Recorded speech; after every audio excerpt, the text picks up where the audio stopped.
Estamos aqui de volta para falar mais um pouquinho do passado.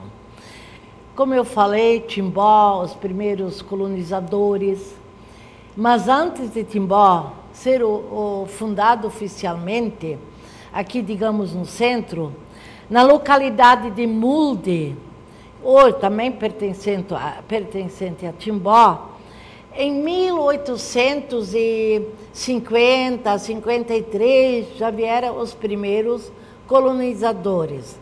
Que Timbó sabemos que oficialmente foi fundado em 1869. Então vejam só há quanto tempo já tinha colonizadores alemães.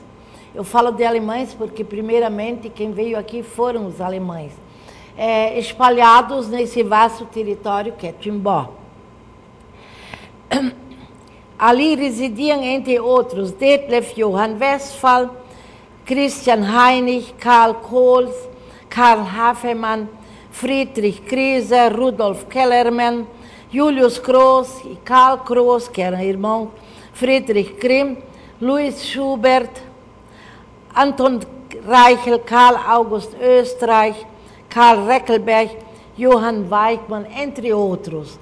Estes primeiros colonizadores vieram subindo pelo rio Itajaí-Açu, chegando à foz do Ribeirão, hoje também chamado de Mulde. Eles deram uma parada e se encantaram com esse vale verdejante, chamaram de Mulde. Mulde quer dizer vale, Mulde é uma palavra alemã. E ao longe avistaram então ainda aquela montanha azulada, o Morro Azul, que para eles tinha semelhança com a Suíça.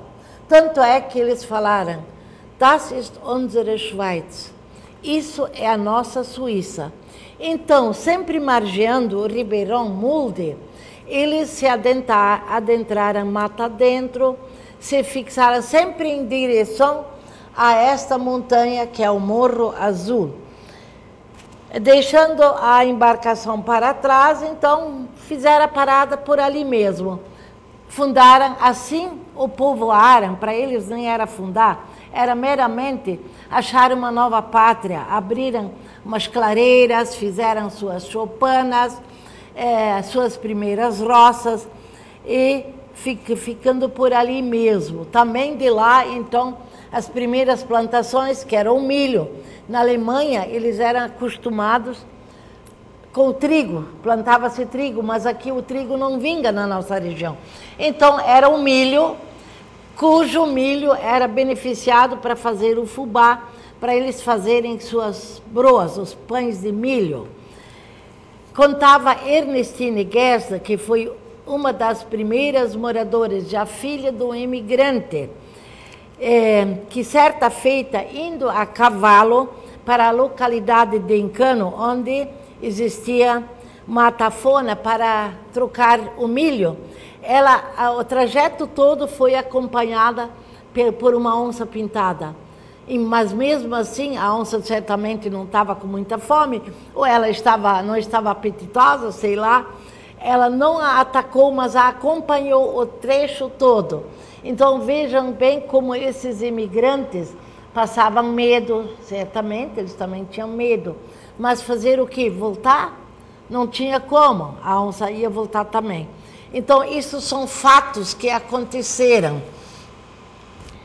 Então, posteriormente, com a colonização do Stadtplatz, o Stadtplatz é o centro da cidade, os colonos iam para lá negociar. Então, eles vinham de lá para Mulda, diziam assim, hoje nós vamos para Timbó, embora eles estavam morando em Timbó também, fazer suas compras, suas trocas de alimentos, vender os ovos que eram amarrados em palha de milho para não quebrar, que na época, é claro que não tinha aquele estojo para guardar os ovos, levar manteiga para vender, às vezes, cará para fazer o pão de milho, enfim, seus produtos para trazerem, então, açúcar, riscado para fazer as roupas de trabalho, algodão para as roupas de cama, enfim.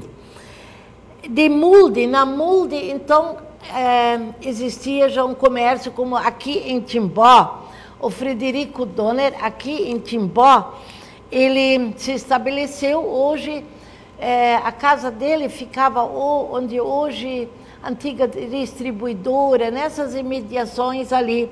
Ele construiu um albergue e, paralelamente, teve uns secos e molhados. Também, onde ele ia de canoa a Blumenau buscar o querosene, que era muito importante, não tinha energia elétrica, o açúcar branco, o trigo. E o trigo só vinha mesmo para cá nas épocas de Páscoa, Natal, Ano Novo. Trigo e também fermento, não existia fermento de pão. Tanto é que o pão, as broas, eram feitas com o fermento artesanal caseiro, o Sauerteig. Falando nisso, esses dias até, tem o Magnani, que é o chefe de cozinha, dono de restaurante. Eu passei na loja dele aí no centro, eu vi ele com uma massa, até esqueci de me inteirar mais do assunto. Ele estava fazendo fermento que era feito do próprio, por exemplo, se você amassa pão, você tira um tantinho e guarda, ele fermenta por si. E sempre é guardado novamente, era chamado Sauerteig, a massa azeda.